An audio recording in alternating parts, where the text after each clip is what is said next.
Curhatan istri yang baru menikah 5 bulan dan ditinggal suami selamanya bikin banjir air mata.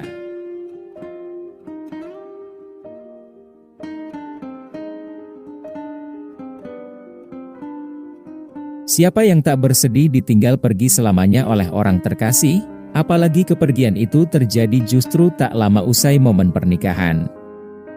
Hal itu pula yang dialami oleh wanita pemilik akun Facebook bernama Diah Putri Utami. Jumat, 9 Maret 2018, ia mengunggah cerita sedih melalui Facebook. Hingga artikel ini dimuat, postingan tersebut telah dibagikan hingga 40.000 kali dan dikomentari 31.000 akun. Dia menikah dengan seorang pria bernama Reksa Wibawa pada September 2017 lalu. Sayangnya, kebahagiaan pernikahan mereka tak bertahan lama. 2 bulan usai menikah, tepatnya pada November 2017, Reksa justru divonis sakit. Awalnya, Reksa merasakan nyeri di tangan kanan. Ia kemudian melakukan ronsen di RSPG Cisarua. Hasilnya, Reksa menderita tumor jinak di mediastinum seukuran 5 x 5 cm. Vonis tersebut menjadi awal perjuangan mereka melawan penyakit Reksa. Tak disangka, tumor jinak itu berkembang dengan cepat. Dengan berbagai pemeriksaan, tidak ditemukan adanya kanker. Hanya tumor jinak mediastinum yang ukurannya sudah berubah, melewati pengecekan CT scan menjadi 15 x 15 cm di bulan Desember 2017. Lalu dokter memutuskan untuk operasi segera karena pertumbuhan yang sangat cepat. Namun sebelum operasi, kamu sudah dirawat di rumah sakit karena mendadak stroke badan kanan selama 30 menit. Kita hadapi semuanya hanya berdua dengan prosedur rumah sakit yang teramat berat. Tapi kamu dan aku semangat asal kamu sembuh.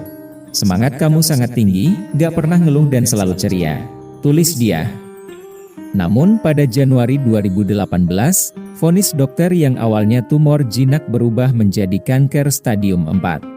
Sakit yang diderita Reksa pun semakin parah. Ia harus tak lagi bisa berjalan dan harus menggunakan kursi roda. Ia bahkan harus memakai selang keparu untuk mengeluarkan cairan. Februari 2018, kondisi Reksa sempat membaik. Dokter kemudian memutuskan untuk melepas selang yang ia gunakan. Namun setelahnya, Reksa selalu mengeluh sesak nafas. Ia juga mengalami infeksi sehingga harus kembali dirawat secara intensif. Selama perawatan itu, dia selalu setia menemani. Tidur sayang, biar nggak kerasa sakit buat istirahat. Tapi kamu sempat menyebut la ilaha illallah. Kamu saat sebelum tidur menanyakan, ayah kuat kan Mi? Aku jawab iya kuat kok kuat. Dalam hatiku maafkan aku yang tidak pernah memberitahumu bahwa kamu stadium 4. Aku berpikir dengan kamu tidak tahu, kamu akan lebih berpikir positif untuk sembuh. Setelah 1 jam kemudian, pukul 11, kamu bangun kaget. Aku tanya kenapa ayah? Kamu hanya geleng dan aku suruh istighfar kamu masih bisa. Tiba-tiba kamu sesak dan dengan mata kosong, gak hiraukan ucapanku lalu tersenyum manis.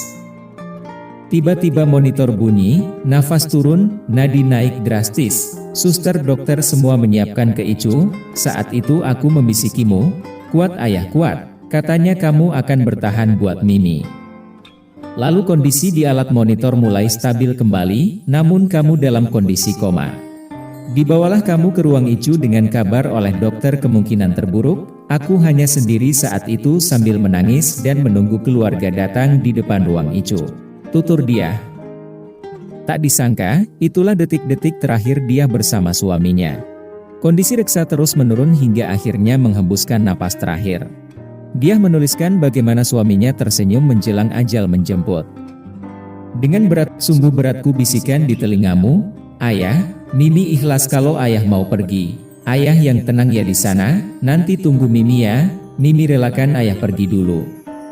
Lalu aku bacakan la ilaha illallah Muhammad Rasulullah 3 kali, perlahan nadi kamu menurun dan menurun, aku kecup kening kamu aku bilang, selamat tinggal, selamat berjumpa lagi di tempat yang lebih indah.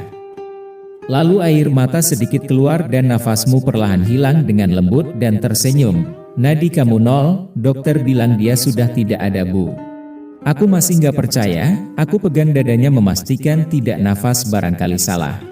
Ditegaskan lagi dokter bilang ikhlas ya bu, Lemah kaki ini berdiri, nangis gak terbendung, aku sendiri yang mengantarmu pergi.